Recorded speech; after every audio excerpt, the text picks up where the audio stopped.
Ladies and gentlemen, welcome back to What About Yoyo. I am back with my sister. She's back to talk with me about a topic that we kind of left off on the last time we had our podcast together, and it was about church trauma.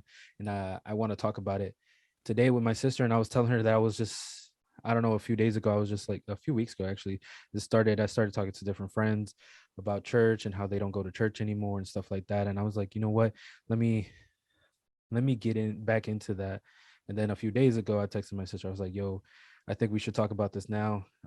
Like before I had points to talk about, but after hearing, friends and stuff like that, I was just like, yeah, I think this is very, very needed in today's like society. Like we need to talk about church trauma that happens around um for all of us, because we all go through our own version of church trauma. If you ever been to a church, it to be honest, this can actually be everywhere. It could actually go to any religion, wherever you congregate yourself with other people. But thank you, Sarai, for joining me once again to have you back. No, thank you for letting me be on here. I know our chit chats go here and there sometimes with random conversations and topics and stuff. But another thing I want to add on is, not a lot of people have church trauma. It can be church hurt, like they get hurt. Mhm. And sometimes that's why they don't say trauma.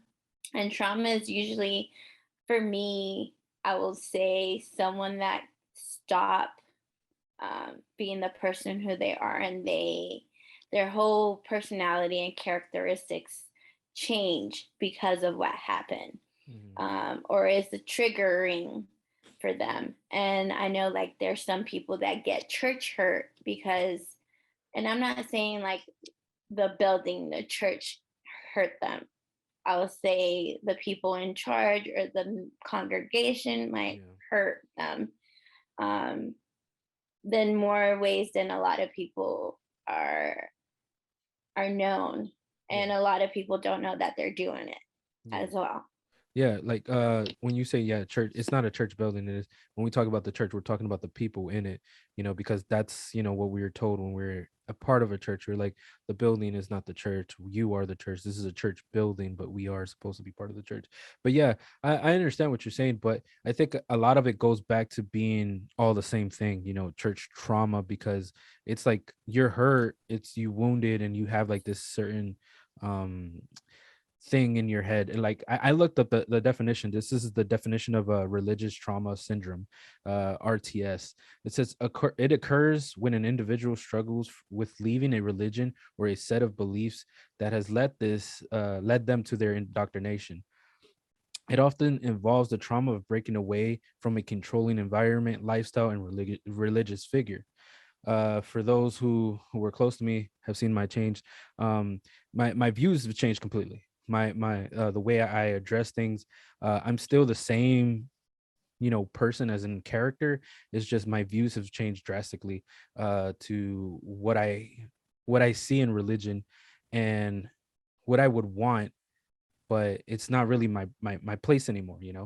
If anything, I've learned a lot from different religions that I've been again, I have friends that different religions, different cultures and stuff, and it's just like you get a feed off like, okay, you kind of similar to my religion, you're kind of similar, have similar traits and stuff like that, and I'm just like, okay, see, it still happens not only in Christianity, but it happens in every other religion where you have this uh like this authority or something that's over you, whether it's your parents, whether it's people that you look up to, or anybody around you, right? They can have these like influences on you, and this could cause this controlling kind of, I don't want to be this person because I want to be this. It's not necessarily being better for themselves, it's more like being better because they want me to be this person. That's what they consider to be better, and that's not necessarily true, you know um but yeah, like we me and you've been through so much in the past few years, but all of our life we've been through that, and we didn't notice how controlling people were. And then not necessarily our parents. If not, our parents were taught to be that way, and I they think were. like for me, Yeah. I think for me, the thing that I get more upset of is that my parents didn't have a choice because they didn't. I mean, they had a choice to obviously um, be in the religion they used to be in, and the church that they're in, and they loved it, you know, and they were really like they loved it because they believed wholeheartedly that they were doing good, you know, that they were really trying to save souls, you Yeah. know, just trying, you know, how they say it, trying to save souls for Jesus and stuff like that. Yeah. What makes me mad is that um, they were also conditioned Yeah. to think a certain way, Yeah. and that's all they knew, kind of thing. Yeah. Yeah, yeah. It's true. It's you're right. It's all about the conditioning that somebody puts onto you. Another thing is that I've looked up. It says that religious trauma syndrome is not an actual diagnosis, right? And it's not included in the most recent version of the diagnostic and statistical manual of mental disorders. However, this does not mean that it is non-existent or doesn't impact millions of individuals every year. Religion can easily be weaponized, and sayings can be twisted to fit the agenda of the messenger. This is actually something I talked about in my previous podcast about, religion, how people take certain Bible texts or verses out of context, and they're like, oh well, this is what it meant, this is actually what it really meant. But if you ask, that's what I'm saying, like, let's say you know three pastors, you bring one verse to them, don't tell them what the other pastor said, you just tell them, this is what does this mean to you? They're going to probably be like, what does it mean to you? You give your explanation, your honest explanation, and then you say, what about you? He tells you his. Do the same thing with the next one and the next one, and you'll see that each one of them have a different interpretation. They'll be like, well, yeah, that's exactly what you it's just, they try to add on a little bit, or they take away a little bit from the context. And we have that because it says this, like, it says, because it could be weaponized, right? Religion can be weaponized by taking scripture or wordings and sayings and stuff like that to make you Hmm. follow them. It says religion can easily be weaponized, but it brings shame, guilt, and condemnation, and this might be the harmful messages to gets deep inside your mental health, right? And it makes Hmm. wounds and damage to your psyche overall.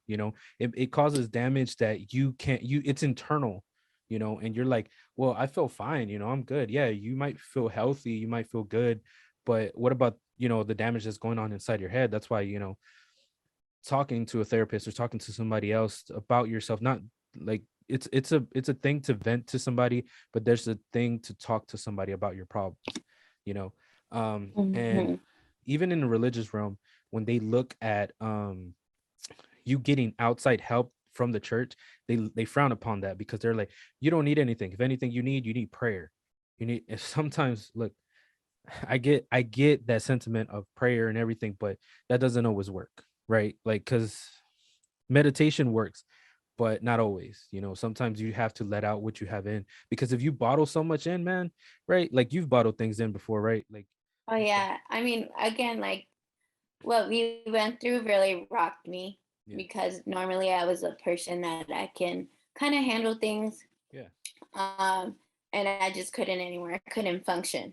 Um, the people that were physically watching me and had pretty much been in my life most of the time, like physically, and I'm not saying like my friends that lived in other states, they saw a different side.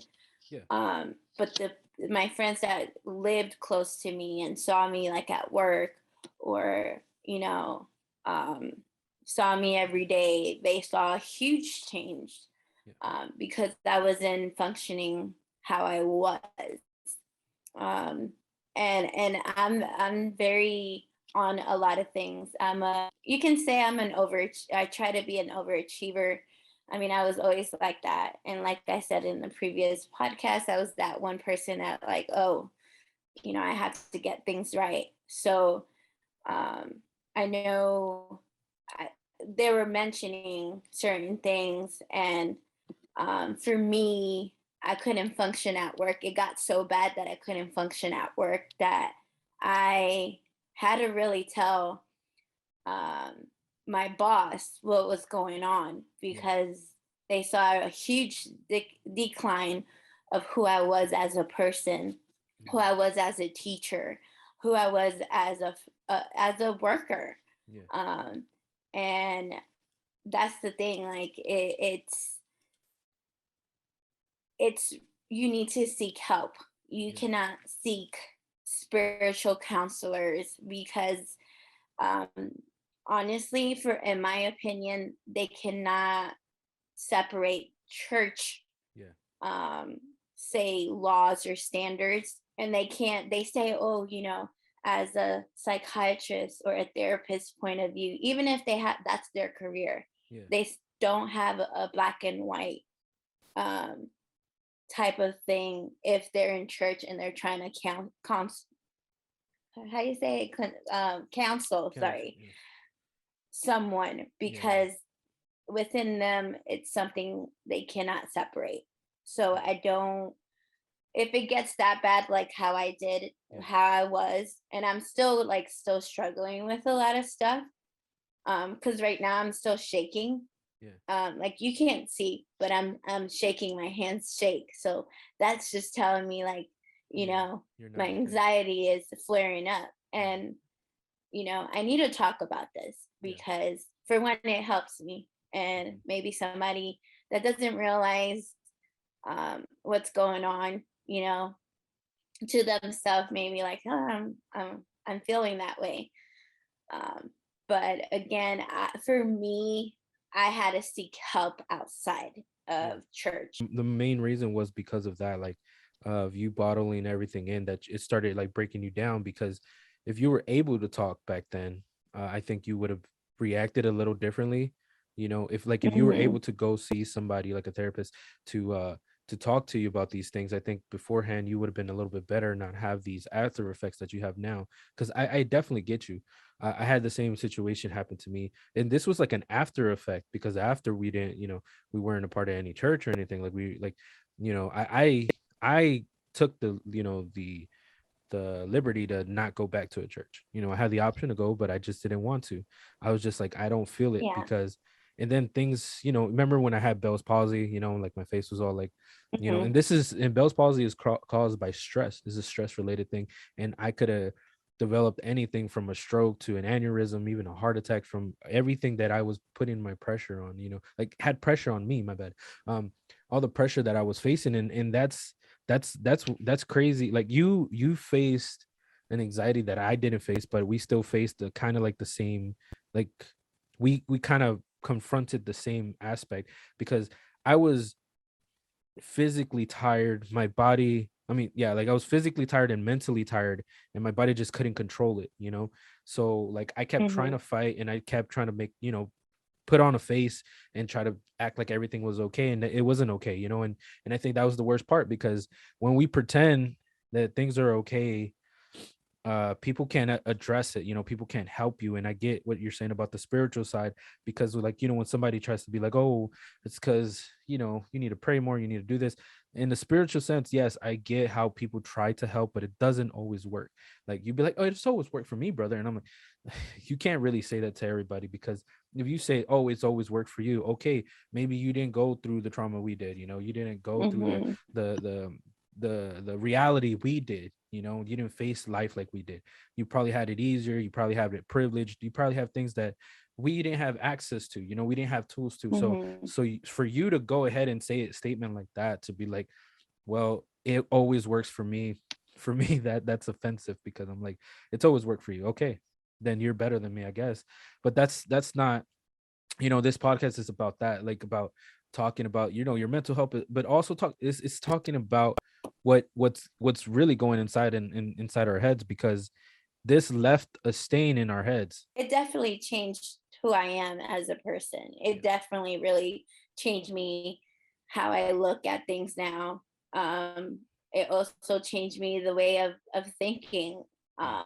and the way I function as a human um, being now. Again, like I have been slowly changing different things, Yeah. but yeah, it really changed the whole dynamic of our family as well. Yeah, it did. Um, and future relationships that we're gonna have with like friends, or even within our in our family, or between us. Yeah. We and you saw that, and Yeah. how we are now, and how we changed, and how, like, for me it's certain things, but again, it's it's a lot. It's a Yeah. lot. It And is.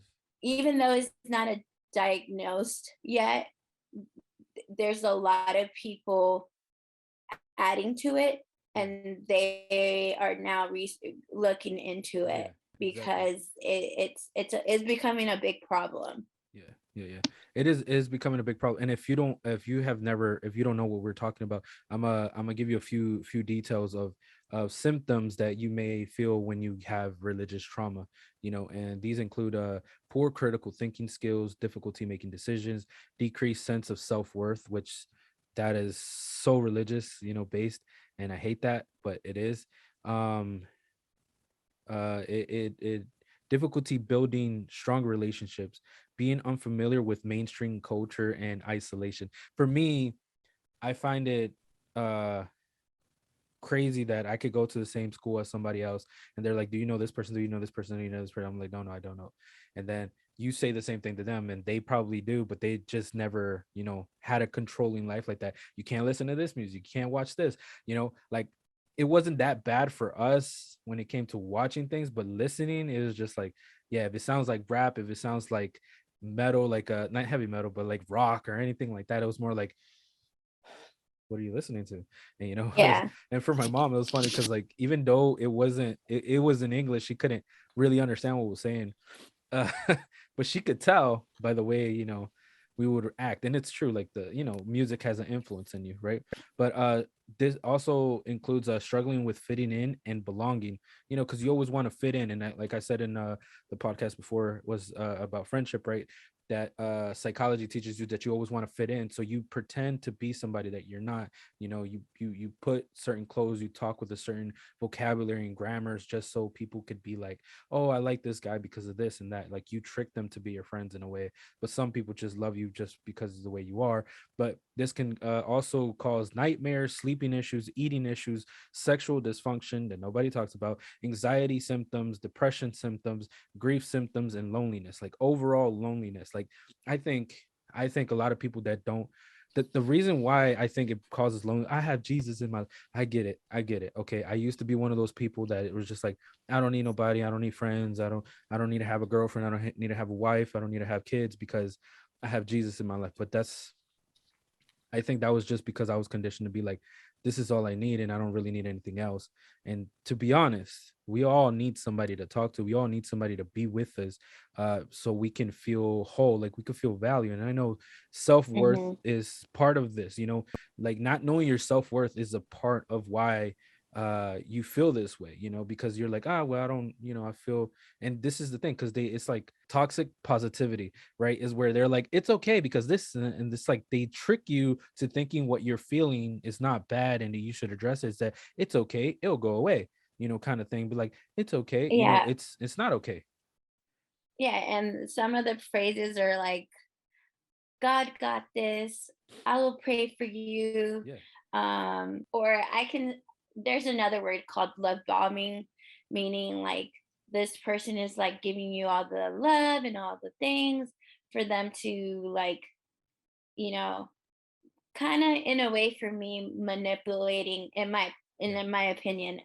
Everybody has their own opinion, but for me it's like manipulating you to feel like safe and feel like comfortable and vulnerable with that person. Then later on, yeah, they're like kind of disregarding what's the issue, pretty much. yeah, exactly. or or giving you that like compliment guilty complex, like, yeah, I think, I feel that really sucks, kind of thing. But God knows what he's doing. Or another one of my um, favorite things that I even kind of said one time, um, God knows your journey. it's probably part of your story that later you're going to tell Mhm. somebody else. You know, God knows what he's doing type Yeah. of thing. Your testimony and So stuff. again, it's going back to like disregarding the issue or the problem. Yeah. Yeah, but I don't think it's bad though, like all the time. Like when you say stuff like that, we're like, okay, the thing is, yes, you can be like, okay, this is part of your journey, this is part of your experience, but that doesn't mean that it has to happen. You have to be real with them. Like I think that's what you were alluding to, right? That this is not the reason why it Yeah, happened. yeah, Yeah.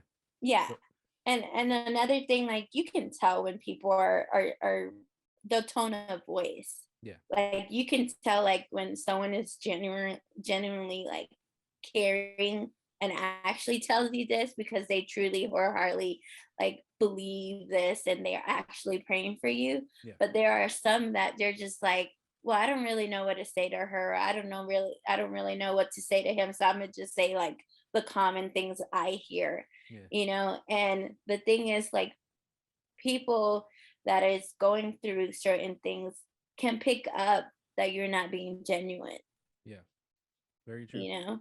Yeah, it's true. Like I think there was something I said before where I was like, there were some of the things that I said while I was like, teaching or preaching, and it's, to be honest, it's dumb for me to say, and I said it, and then I didn't know how to explain it to people. But you don't have to go through certain things in life alone. You don't have to pretend like everything's okay, because if the God that you serve is so kind and loving, then he should be there for you, like in every aspect of your life.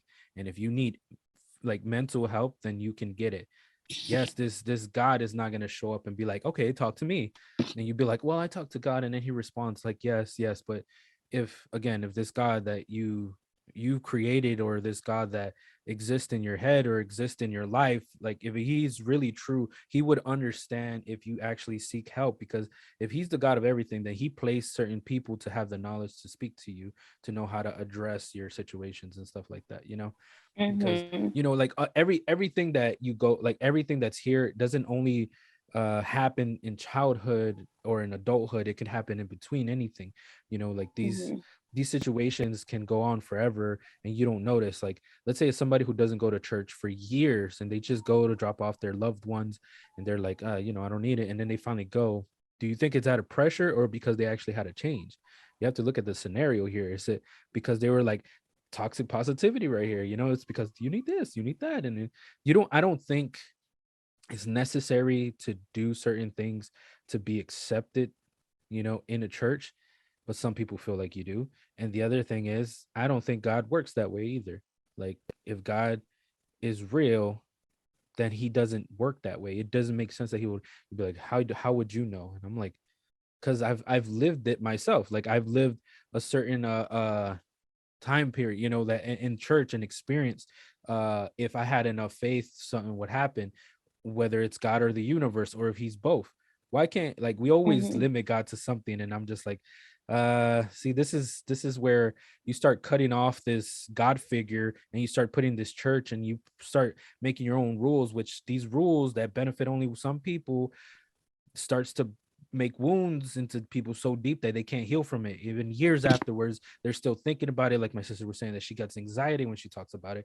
Like, I get fed up when I hear about, like, oh, this and this, and then, like, you heard this, and I'm like, I don't really care. A lot of those friends that Yeah, I had, I don't care yeah. for no more. Like, I don't. I'm like, I'm okay. Like, I'm fine. Like, I'm living my life. Why can't I live mine? Why can't you live And yours? that's why like I I think that's when grief, it's a little bit of grief is like losing the wanting to hear what's going on. Mhm. You go through grief, like, and I have been experienced that is separating friendships. Yeah. It's a loss, that we experience. We experience, a lot of grief because we lost who we are, and even though we were like people or members in the church, we were grieving. Yeah. We were grieving and we felt lonely, even though we had each other, but we were also going through different things at different stages in Yeah. time. This is true. because like sometimes So it hits one of us more than the other, and mhm, this spiritual abuse, right? This is like what spiritual abuse, in titles, or it includes this. It says, in any attempt to exert power and control over someone using religion. We see this all the time, whether it's religion, faith, mhm, or belief systems. This can be spiritual abuse. And be like, what do you mean? Like, this is like, I'm trying to explain how you might be going through it and you don't notice it until too late, in your life. Like, spiritual abuse can happen within a religious organization. It doesn't have to be, it could be a personal relationship that you have with somebody. Spiritual abuse is not limited mhm. to one religion, denomination, or a group of people. And it's funny because they're like, that doesn't happen in my church, and that goes to toxic It positivity. does. You know, I feel like it does because like you're forced to attend a meeting yeah. sometimes, and I'm just giving you an opinion, Hmm. and especially I'm gonna say what I experienced and what kind of triggers me. Hmm. Um, Being forced into a meeting without knowing who are there, what's it for, and sometimes they set you up type of That's true. thing. Yeah. Um, I feel like spiritual abuse also can be they judging you for having a story, and then for having a story, they are going to limit you or exploit you Yeah. sometimes. You know how some preachers are like kind of say a story but don't really call your name, Yeah, but they're talking right? about you. Or but they're talking about you or that situation. Another thing is like they judge you for having a story. Either let's say you change, right, and you're a Yeah. different person, but they're gonna know your story or your history, Yeah. and then they're gonna limit you like, oh, because you had this history before, Yeah. you can't be in ministry, Yeah, yeah, yeah. You're talking. or See. This is the because thing, though. Hold up. You say history or your story, but I think they, people who are still in the religious base, it's your testimony. Okay, don't get it like that. well, Isn't that? yeah, I No, it's forgot just you got to speak like, testimony. Yeah, yeah, yeah. But yeah, yeah. Sorry, sorry, I cut you off like that. Your testimony, no, you're good, your testimony, let's say your testimony, you did things like maybe you had intercourse before marriage, Hmm. or you had a lavish lifestyle of drinking and doing drugs, Yeah. or Well, hold you up. might have I been think that's divorced. actually more forgiving. If you haven't been baptized, I think a lot of that stuff is forgiven. But if you've been Yeah, but baptized, I'm saying there are still pastors that believe in, the old sayings and whatever, purity right? overall. Yeah. Again, they are limiting you. They're stopping you. Like another thing is like you're really good, but your history doesn't look that well. Yeah. You know, so like for me that's spiritual abuse. Another thing is you have to do this. They put this kind of rule or standard like you have to do this or else you don't play, or Yeah. else you don't sing in the worship team, or else you're not going to be a leader, right? Yeah. So for me that's another form of spiritual abuse.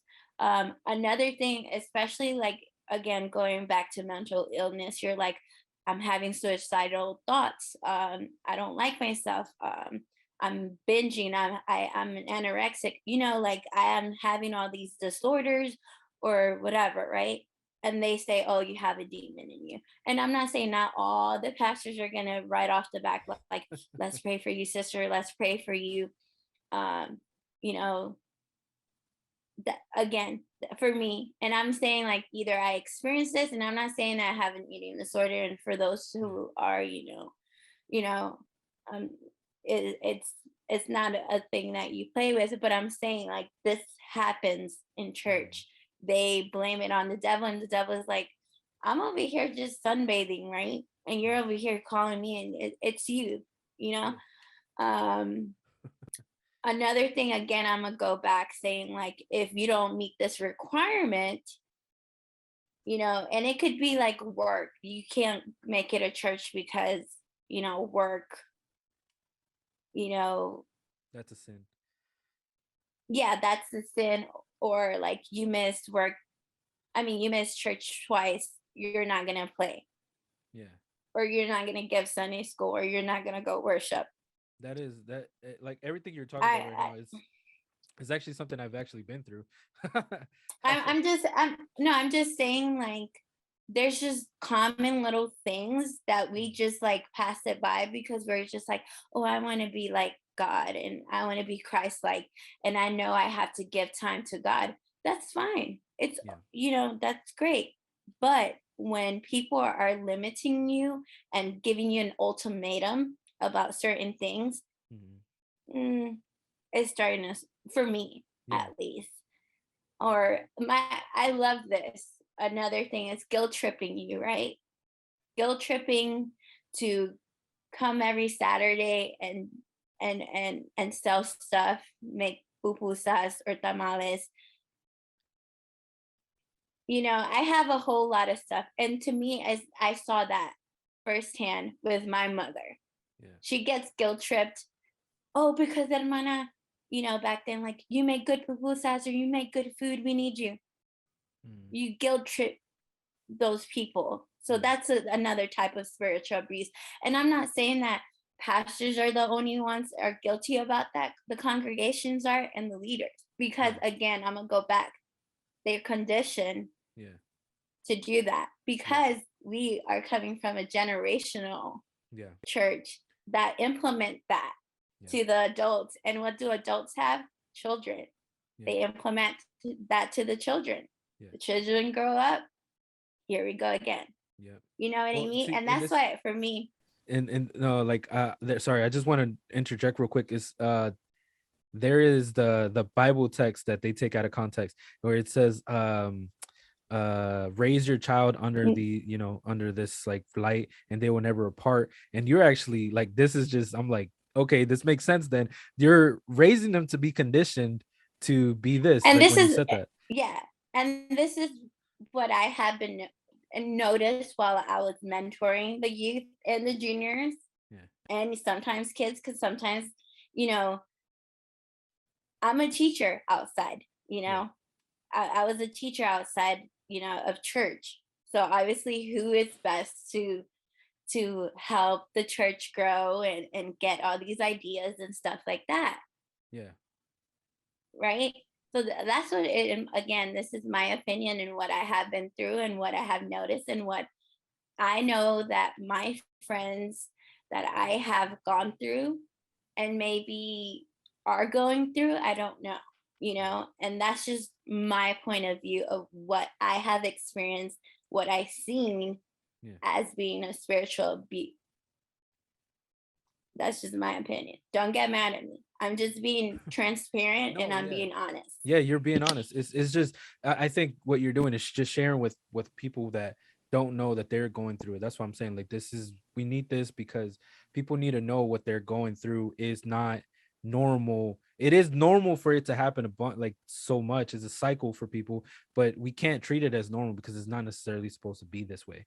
It's just the Hmm. tradition. That's what I'm saying. Like when you push tradition over somebody and you start forcing them to do it, it becomes a cult. It becomes something that people just want you to do over and over again. And if you want to do this, you need to do this for us. You need to do this. And come on, man. Like you're starting to sound more like a cult rather than being a church organization that's trying to help people. Because what is religion is supposed to be there to help people. But if you go by Christian based, Jesus wasn't religious. Jesus didn't like religious people. God didn't like religious people. If you're gonna go by that book, you're kind of turning it on yourself. Being like, well, Hmm. it only applies when we need it to apply. And I'm like, come on, like this spiritual abuse that we all face, that we all have to go through, it's not necessarily in just one church. I've seen it in other churches. Like I said before, I was a church leader, but I was a leader of a big group of young people, right? And when I will go to their Hmm. church, I'll see how they react. I'm like, yeah, this is very similar to my church. And I'm like, where did this start? Like, where did this, cycle of, oh, we always have to do this. Oh, we always have to do that. I'm going to say this, right? If a church has to sell food every weekend and not have anything to show for it, excuse me, and not have anything to show for it, like in maybe a better building, better equipment for church and stuff like that, there's something going on because it's like, are they in debt? Do they owe something? Like what's going on here? Because this should not be happening. If anything, if you want to better the church, I'd rather all the money that you're putting into making these like sales on Saturdays, Fridays, or whatever you do, it should be, you should, instead of putting money into that, put money into like a savings and be like, we're just gonna save money and just, we're gonna buy this equipment. We need this for the church. We need this. But anyways, I'm not trying to here to bring positivity to the church. I'm just kidding. Another thing I wanted to point out, it's the tone of voice. I don't know. Um, I personally, I get very defensive, and I was always like that as a little girl, as a teenager, as now. Like when you raise your voice at me, I turned right, like, I'm like, excuse me, you don't talk to me like that, you know. And one of my experience, when I got talked to, um, they talk to me really strongly. And I'm saying it nicely. I'm saying it as nicely as I can put it. They talk to me really strong. And I told them, I was like, my dad doesn't talk to me like that. And if he did, I would still not allow him to talk to me like that. You know, Mhm, I'm like, I'm not your daughter.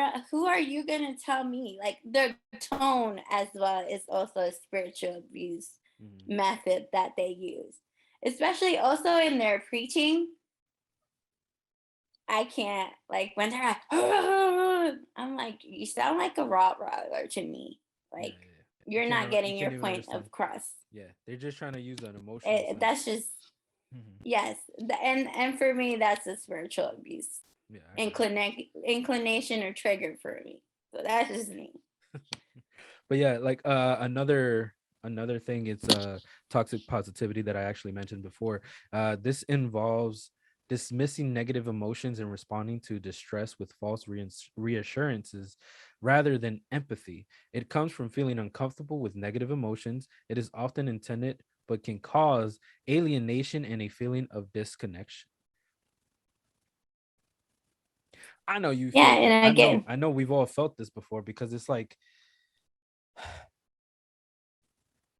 you, how do I put this? Like this this this is a thing that a lot of leaders use.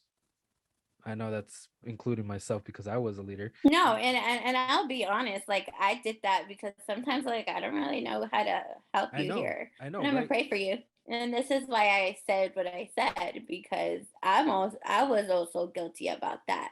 Yeah, I'll be here if you want to talk. I can't, like I say, I was like, I don't pray, but I'm here to talk. If I yeah, can help you in like going out, getting coffee, getting your mind off of stuff, yeah, I'm here. yeah, But I don't say I'm gonna pray for you, and then 9 months later, there's like, I'm thinking of you a lot. Um, I hope God has blessed you or whatever. yeah. I'm not gonna do that. Yeah. Well, That's just see, not me see that anymore. that that is something that I was guilty of because like I started thinking and I was like, you know what? Instead of telling somebody I pray for them, I should pray for them there. But I used to use that, but like I'll pray for you and I'll like, pray for me, brother. Amen, brother. And then I would check on people, like check in and see if they're okay, if they're doing But okay. you won't check in 9 months later, a year later, 2 years later, and you're just like, I hope you're still alive, kind of thing. Yeah, but like if we lose connect, I don't know. I feel like maybe I would do it, but it would be like random because it's like they have been on my mind and I'm just like randomly thinking. I'm like, so I text them and be like, yo, this is, I haven't heard from you in a long time. Sometimes those people just never text back. That's why I never reply, you know. Yeah. But I think it's No, something like and that. I get you. Yeah. And I get you. I'm just saying, like, for me, I was guilty of that Mm. as well. Yeah, And and that's why I'm just giving you my example of like yeah, who I was back then. yeah, Um and again, nobody wants to hear, especially when you're like disconnecting yourself, out of the church environment, is God got you, yeah, yeah, that's yeah. another one. God got you, Yeah. Yeah, yeah, we mentioned this before because it's like there's certain things that is just it's like you giving them a reassurance statement reassuring statement that makes them think that everything's okay, and you dismiss their emotions at the moment. And that is very Mhm. difficult to deal with, especially when you go through it. They're like, well, I was always conditioned to think this way, so I should just keep thinking the way that they taught me, instead of addressing certain things that, like I've been through, right? So purity culture. Now, this is something you, Sarai, said before, that if you weren't, if let's say uh you had premarital sex or something like that beforehand, you're not allowed to do certain things. And this purity culture kind of thing, it just I feel like this is very damaging, especially for somebody who didn't willingly lose their virginity, because you alienate, you preaching up there and saying that, if you're not a virgin, you're going to hell. And then those who were, like, let's say, uh, raped or something that may have happened when they were younger, what do you talk about? What do you say to them once you already said, "I didn't Mhm. mean you," and then you have to adjust it to make it less harsh? Eh, There's I get it. I get it. I know that you should abstain from sex and everything. And it wasn't be for the purity thing. It was mostly because, you wanted people to be healthy and not catch anything. But, that was enforced in Christian based churches. There were like purity challenge and stuff like this. And, they give you a ring, a purity ring and stuff like that. Like, I never lost my virginity, I have this. And it's good. It's a good thing. Of course you want to, marry somebody that you've never, who's never had this, and you want to have that experience together. But we live in a different world today. Okay, it's not that simple Mhm. to be like, because again, when we were younger, we wanted some kind of affection. And when you get to a certain age, you feel like you giving yourself away in that sense is like a way to relieve stress. And like, let's say you just had a breakup and you've never had sex before, but then you have sex just to relieve that tension and be like, well, this person, you know I thought me and this person were going to get married, but we didn't. So, and then it becomes a meaningless thing, and I get that point.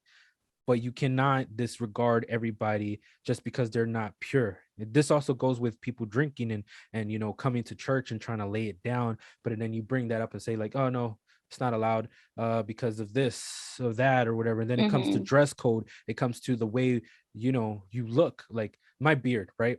For a lot of churches that I Yeah. used to You attend to, had a I couldn't have this. I couldn't have this. If I get on a pulpit, if I get on a mic or anything, I can't have this. I have to say sorry or something, and then I couldn't go up there, or I couldn't do anything. And that's crazy. They're like, oh, you should, the Bible says Mhm. this. And I'm like, what does the Bible really say? Come on, guys. Like, again, people taking things out of context. And I'm like saying that, Yeah. oh, you have to And dress and modestly, again, you have to dress purely just so you can come to church. I'm like, come on. yeah, and I have a problem with that. And it's not like so much of like a sexual point of view, Yeah, kind of it is. But for a girl, yeah, there's like so many standards um being shamed, yeah, right? And like for me, guys can go have whatever lifestyle they want, mhm, right? And come to church and act like, oh, they're virgins or whatever. But if they hear a rumor or whatever, because it can be a simple rumor yeah, that a woman or a lady or young lady did something or try to do something, yeah, they're shamed because it's a woman's fault. yeah. That's just for me. I feel like the purity is so much focused On the on girl. on a girl, a And you're lady, not a lying. woman. You're not lying. You're not lying. And that's to me. Another thing is that the churches are not well informed. Like they just say you need to be pure. But they don't know. Some girls really wholeheartedly are in a religion, and then they go into marriage not knowing what to do, not knowing what to expect, Oh, that's true. don't You're know how to take care of themselves. okay. Yeah, that's a very good point. So Yeah, like, it'd be like sexual education, right? They can't do none of that. yeah. Because I And had for friends me, that I'm couldn't like, do that. I took that class. My parents signed the paper for me to take that class, but I had friends that couldn't go to that class because of, oh, you can't be taught this because it's pornography. And I'm like, God, this is funny. yeah. and and till this day, I feel like they need someone to be spoken to, Yeah, because there's so much that they are so naive, and And I'm just saying, me as being a teacher Yeah. or an ex Sunday school teacher, about like certain things. And another thing, like for me, and this could be really strict churches, and this could be your church or not. I'm not saying all the churches are like that, but girls or women are sometimes conditioned to think like my position is to marry a godly man and have like a tons of babies, you know. Again, I have a lot of different views about this, and I feel like it's so much pressure Yeah. for a young lady and ladies, and I just think that's just not right. And that's just my point of it, because I can just go on the Yeah. subject. No, yeah, I get it, but like I think we do have a lot to say to these people, and if you do, I'll put my sister's Instagram. I don't know if she's so cool with that. For me, I'll put my stuff in the description, and if I get my sister's permission, I'll give you her email. And then we could Send me go a from there. message. Send me a message. I'm just giving you my opinion. No, I understand. No. That's pretty much it. This You this know, is this is I'm what this podcast not is here about. It's to about be opinion. like, no, and I know, and I just don't want them to think. And this is why I said don't. I don't. If you truly want to talk to me, I'm always open to talk. Yeah. But I want you to understand that I'm not a professional. Yeah. I'm not gonna hold your hand. I'm not gonna say, or I'm, what is it? Do that little toxic Yeah. positively thing, Positivity. saying, yes, you got this type of thing. Because sometimes I'm like, I don't know what to say, man. I been through that and it sucks. And I just went through it because I took it one day at a time. Yeah. That's just my point of view, yo. No, I understand. I definitely understand. But I do have a lot of opinions. But if you would like to know my opinion on things, let me know. I am free to talk to you. My time is, if you're from the East Coast, our time is definitely different. Yeah. So we might have to make an arrangement to talk. Yeah. But if you're in the West Coast now, hit me up after 5. Mm. I don't got time for you before that. So you're saying like 8 o'clock Anyways. Eastern side. Uh, but yeah. So anyways, another. I have a few more before we get into like a portion of like healing, what you can do to heal these wounds, and like again, we're Mhm. still going through after effects and stuff like that of this, but language, right? You're conditioned to, again, going back to the conditioning thing. You have to speak a certain way, you have to act a certain way. There's a vocabulary you can't use, you can use, and stuff like that, and that has a lot to do with the culture that you lived in. Like I used to not be able to say dang or anything like that because it was offensive. And I know in the South we say damn a lot. Like they say dang now. Like I hear that more often, but I used to say damn, and that is like damn is like the F word for a lot of people. And I'm like, that's crazy. They're like, yeah, because Yeah. you get on my damn nerves. You could change it into be like, you get on my fucking nerves, stuff like that. It's just a simple, example for you. I curse daily. I think we all Yeah. do. It's a natural part of our I vocabulary. technically don't. I Like, do all the I time. guess I guess like when I get super mad, I guess Yeah. you can say.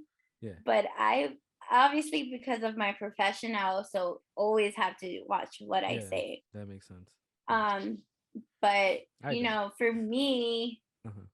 I'm, even in my bad stage Yeah. of life, I'm not gonna say bad stage of life, my very opinionated life, young adult life, Yeah. or vocal life. I did, throw some strong language, but now I'm just like, I even like, even when I try to say something, I'm like, Just comes out huh, weird because it's not a part of your vocabulary. yeah, Yeah. no. For me it And is.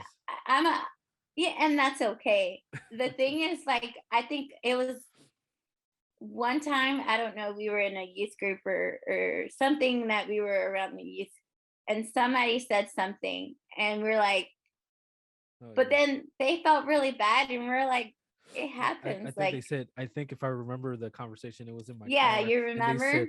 they said bitch, and I was like, that is too funny because you've never heard them say it, and the way that they said it just seemed like Yeah, they weren't even used to saying it. They were just so mad that they wanted to say yeah. something to get the other person mad, and they yeah, I yeah, that is something that we all go through, right? And they're like, And oh, this language barrier, oh, you can't speak this language, or you can't even curse in this language. It's crazy. yeah, and I'm just saying again with the language and stuff, like it all depends on how you use it.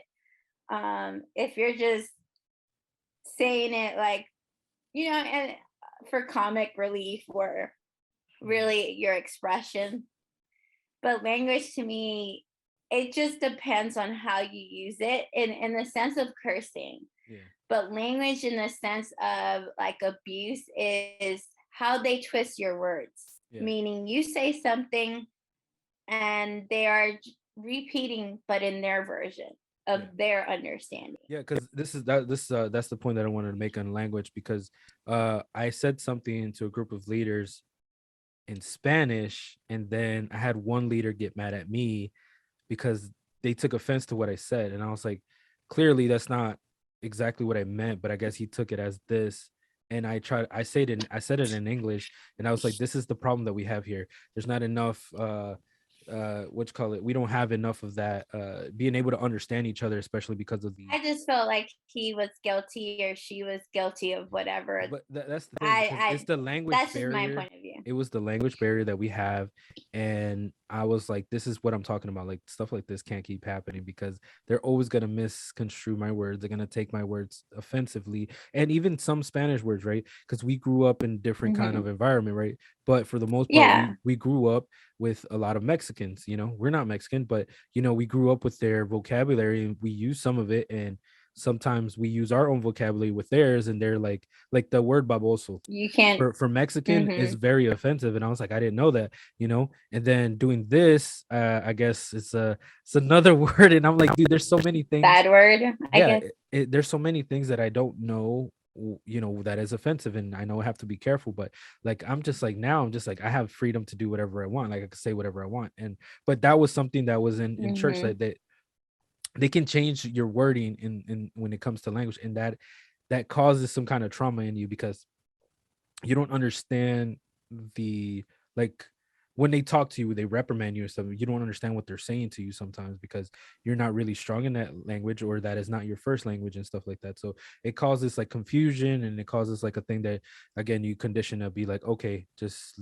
let it go, or something like that, or change my actions rather than change, the way I look at things and stuff like Yeah, but why? What? And that's the problem I have. Why do you need to change who you are? because you Because you that's at least, that's that's what it is. That's when you're part of any kind of religion, you have to change a certain version of yourself to become and their version. exactly, and that's what I learned because I don't understand too much. Like I know Spanish and I speak Spanish, but my comprehension sometimes Yeah, get you know, and I'm just like, you know what I mean. yeah, So like either I talk or say something that was totally not what I meant, or vice versa. So yeah, it's a huge language barrier there. But not only that, it's the twisting of the words, and you try to explain it the best you can, and they are just throwing you scripture, you know, telling you or limiting you in certain things. And I mean, again, all of these tied in, they go in and out of each other. yeah. They do. Like, all this stuff it correlates with each other. And this brings up to the next topic. I think I'm gonna stop in the next topic that I have. There's sexual orientation and sexual preference. That this can bring some kind of trauma, because there are like certain ways that you feel are not allowed in the church, or your attraction to a certain person is not allowed in the church. You know what I mean? And this can cause another, and I get it that, Christians look down upon, not only Christians, right? There's other religions that look down upon, anybody who has a different sexual preference than, the opposite sex. They're like, some of them have the same sex preference, instead of opposite. And then how they are. Like some of them can be flamboyant, some of them can be, instead when you're a girl you're more like a tomboy, you're a little bit manly about things, and that doesn't necessarily mean that you're, a gay, lesbian, or anything like that. It just means that you just grew up in that, an environment like that. And some people don't like that, they're like, oh, this is a way that they alienate you, and this brings certain trauma to your life that you have to face. And I was talking to a few friends that had, they were like, I used to love going to church. I used to sing in the choir, but when I came out as gay, I couldn't do it anymore. And I was like, you can't worship your God because of this? Like, how does that make sense? And they're like, God loves everybody, but because I'm gay. I was like, did you ever come into, like, I'm going by their base, right? I'm trying to talk for them, right? And I'm like, or speak for them. And I was like, okay, did you ever have sexual intercourse with this guy or whatever? And he was like, no. And I was like, but you had gay thoughts. It's like, yeah. And I was like, okay, see, that's how they eliminate you, because they're like, you had gay thoughts, even though you didn't do anything. It's just you being gay or acting gay uh disqualifies you from going to church. And that's not how you should approach anything in that manner. It shouldn't even Mm-hmm. be a problem, because you love the person. You should be able to be free to love that person. And yes, you can't worship God because of that in their standards, but in your own standards, if you feel like God is gonna still be proud of you, of you being proud of what you are, then do it. Like, who can stop you? Like, if you're gay, be gay. If you're a lesbian, be a lesbian. If you want to be this, be that. I can't tell you to change the way you feel about something, about someone else, because you're in religion. But that is the context of what we live in. Like, you want to be part of this religion, you have to do this, and that causes, again, this causes this church trauma, especially as a person that's trying is confused and not is trying to figure out what they want to be. And then the church comes over and they're like, well, you Mm-hmm. have to be this, and then they get married, and then later on in years they're like, okay, I'm actually gay, or I'm actually a lesbian, I want a divorce or whatever. That brings more trauma to it than they had to face. But, oh, it's because God told me I had to be right. But the reason that they thought that they had to follow these rules is because of the way we were conditioned as kids, and then growing up. I'm not telling them to, like, I'm trying to be like, let the kid grow up and have his own opinion. Like, let the kid grow up and have his own way. Yeah. Not like, you should teach certain things, but not like, don't generalize it and don't minimize it either, because once you do that, you're leaving this person ostracized, you alienating this person. And if anything, you do bad rather than good. Instead of doing better for this person, you're making this person not want to be with themselves. Like, let's say a kid who has like sexual thoughts, like homophobic thoughts, right? And then somebody's like, oh, you have a demon and you, let us pray for you. And this person starts to hate themselves because they told them it was wrong to be like this. And then they start thinking about, maybe I should kill myself because I can't stop myself. And how are you going to approach that? How do you, as a pastor, how do you approach that? Oh, well, I pray for them and I tell them this and that. How are you going to do that though? Like, let's say if this kid kills himself after getting out of your office, this person kills himself because they thought that they were wrong and they were trying to stop that. And the only way they could feel they could stop that voice in their head was by killing them themselves. Wouldn't you be Yeah. responsible for that, right? Oh yeah, you should wholeheartedly there. 100%. Um for me, the people that I'm meeting here, um that's what happened. They left church because they felt like church was trying to convince that they were a sin, their whole person, meaning a, it could be a genuinely nice person, you know, feeding the homeless and all of that stuff. But they were convincing them that they were the problem. Like Yeah. their self-worth was so beaten up that they were contemplating in unaliving themselves, Yeah. you know? And it breaks my heart because we were taught show God's love, show Jesus love. How are you showing that when you're condemning a whole person Yeah. for maybe having confused thoughts or having thoughts that are in their head? I don't know. You're condemning people to death Yeah. because you're condemning people for who they are trying to figure out their lives. Like for me, I will feel so shitty if somebody will tell me every day that you're not good enough because of the certain way you think, or the certain way you talk, or the certain way you conduct yourself. That it's hard. Yeah, it is. And it breaks my heart because I'm like, I couldn't do it, you know? Yeah.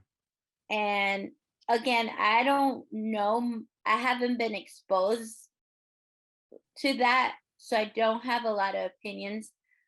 But the people that I have been meeting, and they're genuinely nice people, and there are people that are doing great things in the world. They're probably doing more community service than the church. Yes, yes. That's funny. And I'm telling you, like environmental people too. But to hear that they felt that they were not good enough, Yeah. never, like ever be good enough for that because of their preference or thoughts, Yeah. that's very disheartening. Yeah. It is. And that, and I can't, oh, it's so hard. You can't fix it just by saying, oh, it's gonna be okay, and that leads us to the healing portion, like how do you heal from this? Healing for me, I think healing is accepting what happened, but moving on. But how can you move on? Oh, I need revenge. And that's something you gotta let go. You gotta let go of certain things that are like, I can't change the past, but I could change, I could, guide my future, I can Mhm. help somebody else. Maybe in this, again, you're not a psychiatrist, you might not be a spiritual leader, any kind of leader in any sense, but if you have kids of your own and they, you give them the opportunity and they end up going to a church and stuff like that, be like, okay, but always remember that we love you the same, but like Mhm. how do you heal from this is the way that you approach your next step. How do you move forward? How do you continue on moving? I think I've always had this problem, to change so rapidly, and I can't change it. I just wanted to change it in a second, and this is the thing, because the healing portion of our lives has to be the part where we accept ourselves as we are, our flaws and everything. We're not perfect, but this is something that everybody has to accept at the end. Like, this happened to me, is not acceptable, but now I can stand up for other people. I can help them, guide them, so they won't be that way, so they won't let them be abused the way I was abused, spiritually, mentally, anything, so I don't receive the same trauma that they don't receive the same trauma that I went through, and helping them by addressing it, like addressing the problem. Again, like, you can say that this happened to you, you can stand up and say this, but you trying to go after somebody is not always going to work. It's not always going to make you feel satisfied. You have to be able to make a difference and not just be like, oh, I just want this person to burn. Okay, that happens, right? Sometimes you could just say this. The Me Too movement was part of that, right? You say something out loud and it breaks somebody's character and stuff like that. You change how they are, how they act and stuff like that. But this goes for everything, not even a sexual thing. It's the church trauma in total, as a full thing, how it can make you manipulate you to be somebody that you're not. The only way that we can heal from all this is accepting that we went through it, but now we have control of our own life, controlling our future, what we're going to do in the future. Okay, I don't think like that no more. I don't have to go through that anymore. I could live my life. If I want to go to church, I go to church. If I want to follow Jesus, I can follow Jesus. If I want to be spiritual, I could be spiritual, but any sense of the word, like, I could be my own self. I don't have to follow what my parents did. I don't have to follow my ancestors and stuff like that. I could find my own path, but it's accepting that you did have a past, so you can have a path in the future, like, you don't Mhm. have to go out and tell the world what you've been through, or like, you don't have to, but it does help. It does help to vent it. It does help to say these things out loud to loved ones, to people that you care about, even the people that you might have been part of your trauma and they're your own family members. Sometimes you do have to stand up and be like, look, this is what you did, and this is, they might not accept it. They'd be like, I was just kidding, or this is, you were too weak minded and stuff like that. You have to speak, you need to say something, but I'm just saying, like, you have to, there, the move on point is you moving on and accepting, you know I'm not saying that it's okay. I'm not trying to do the toxic positivity where it's like it's okay, it happens to everybody. No, I'm trying to say that yeah, it happened to you, but now what are you gonna do? Are you gonna live in that moment, or are you gonna move on to like what you want to do to better yourself for other people? Like, this religious trauma syndrome is always gonna be alive, whether you accept that it's true or it's there or you don't. You could pray it out as much as you want, but addressing it, but like being serious and like being realistic about it. Like you can't just be like, just put a band-aid on it, it'll be all right, put some dirt in it, that's Yeah, what we do. You can't, it's not that simple. and it will never work if you put a band-aid on it Yeah, because it's only a or temporary bottle healing. it up. Yeah. It is. And again, it will catch up to you, honestly. Um, it's the healing process takes a very long time. Yeah. It will not happen in 2 months. It Yeah. won't happen in a week. It Yeah. won't even happen in a year or two. Yeah. You are disconnecting yourself from everything you have known, what you have known since you were little or whenever you came to Jesus and you chose not to continue that path because of whatever reason. I also will advocately say that seek help Yeah. because sometimes you're going to end up not functioning well in society and people are like, what's Very true. going on? And take some me time, you know, Yeah, that's something you go told do me your about. nails. Yeah. Yeah, no, I'm all for that. And and it's hard because sometimes like I'm too busy or I have all these things in my life. How am I going to have time? Yeah. You do have time in the shower. Take that long hot shower, cold shower, whatever, however shower you like to shower yourself. Take a walk somewhere, go to the grocery store. I mean, that probably be overwhelming for you or something like that. I don't know. But like I said in the other podcast, you know, find things that make you happy.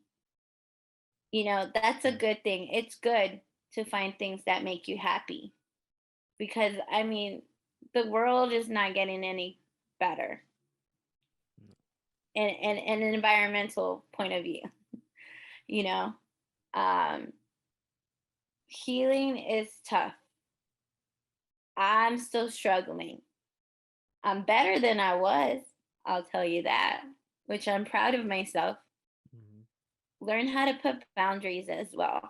because that's what I also found out is that because I was conditioned to think a certain way, I forgot to put boundaries. And it's Yeah. okay to put boundaries. Yeah. It's okay to say no to certain things you don't want to do, which I still find difficult to do sometimes. There's so many things you can do towards Yeah. healing, but I can't really tell you because everybody's different. That's true. Everybody has different needs Yeah. that needs to be met. That is true. For me, I need, certain things. For you, you might need certain things, Yeah.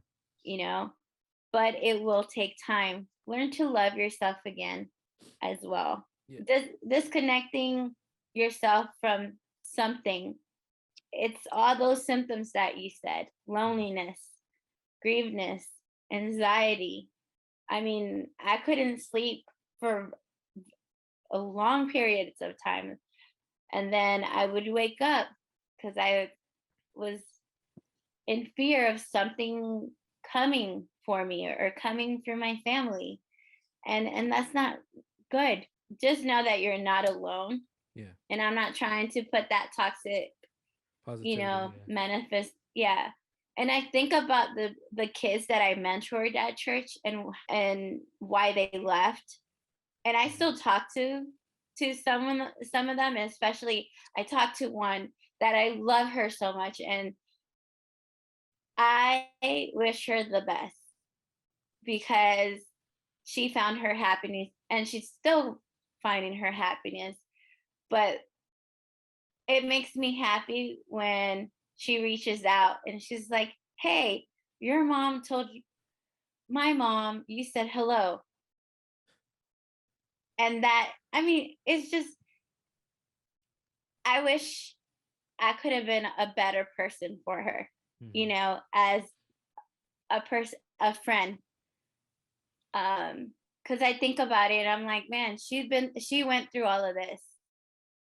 And what I have, not maybe like the exact thing, but like the symptoms of grievedness and loneliness. And just hearing her saying how excited she was to hear her mom say, "Hey, I wanted to shout you out." And I don't know, it just makes me happy and a little sad because I wish I could have done a lot better. Yeah. As well as I think about this with my own brother and my own sister-in-law sometimes. And I was like, man, they were really lonely, Yeah. very lonely. And it hurts my heart because as a people pleaser sometimes and an overachiever, I'm just like, how can I not seen this Yeah. type of thing? But all of them are doing way better now, Yeah. you know? That's the good And thing. that makes me have a positive note in my healing process that I'm going to be okay. It might take a while, it might take a little year, it might take a lot of hard work, Yeah. but I'm going to be okay. And I'm going to find my happiness and I'm going to try to help my family Yeah. do their part, even if just reminding you, like, hey, take a shower, just as a comic relief, Yeah. Yeah. Yeah. Yeah. just checking if you're alive type of thing. Yeah, it's a good thing. But I like don't know. like you said, like you could do better for your family. Like the people who still go to church and stuff like that that have actually maybe if you've not seen this, but you can actually have a clearer mind of how to approach certain things and actually ask them how they're doing and actually care for them. If you don't care, don't do it. Don't do this toxic positivity thing where you're like, oh, I've been thinking about you. No, actually care if you care for this person, but just know that everybody has their own battles. Everybody has their own struggles, and some people get out of it quicker than others. Some people stay there because again they're traumatized and they're stuck because they think they're okay there. It's like the what is it called, the Stockholm syndrome, I think, right, where you just like stay in one place and you think you're okay but you're not, and you think you're free but you're not. But like whatever you going through, you have to realize that people do love you, people do accept you, with church trauma, without church trauma, it doesn't matter. It's just there has to be an outlet for you to be able to speak your thoughts and speak what you feel inside of you, right? And sometimes some people can do it for you. If you could be the ear for somebody, don't be the gossip person for the other person. Just try to help them out, help them go through, their loneliness, their grief, whatever they might be, making poor decisions. Okay, sometimes they make bad decisions, and it's because they weren't taught how to do the right thing. They were just conditioned to do certain things that other people said that was correct, and it wasn't. So we can't be that, we can't be those people. But I think we're gonna wrap this up because I think we reached everything. But Sarai, Hmm. thank you for joining me. Thank you for this, because this is again, this is a different topic in its own, so I couldn't put it together. Like if we put it together it would have been too much, but like I said, I've Yeah, talked to my and friends about again, it. like, there's different points of view. Yeah, of course, there's Way there's there's a lot. there's a lot more people that actually are fighting for this to be known more. Yeah. Um, there there's a lot of people trying to get more resource Yeah. for people that are going through church trauma. And I'm happy to share my opinions and experiences. Again, it's always nice talking to you. Yeah. We always talk way too much That's okay. when we're together. um, and I like that dynamic, and I hope people find their person to talk to.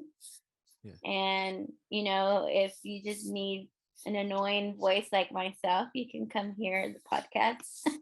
Yeah, or you can hear my voice. Or Yeah, you but can hear Yoyo and his what is Darth podcast, which I think it's hilarious. yeah, that's another one. My point of view of you and Ruben is like my favorite, like the banter that you guys have. Oh yeah. So that's funny. I'm more of like No, the it's good though. cringy. I don't know. Yeah. I feel like I'm cringy. It's because I have two other podcasts, and then I just act differently in them because it's just the way that that I connect with people. That's why I always like every time I have a podcast, I need to have somebody that I can have that kind of friendly banter back and forth because I can feed off of that person and that person could feed off of me and stuff like that. So like I have to like I have other people that I want to invite to this one and to other podcasts that I have. I'll leave those in the description. But yeah, because it's like taking opinions from other people. Like I met a friend. Well, I had a friend from work. I met him a long time ago, a while back when I first kind of started, and then like started working nights again. And we were talking. I don't know why we got into this conversation, but we started talking about religion. And I'm not done. I know I want to you know overpass the religious part, but it just seems like everything we talk about here is always going to be something based with religion. But he's a Buddhist, right? And he told me he used to be, a Christian. I think he was a Baptist, if I remember correctly.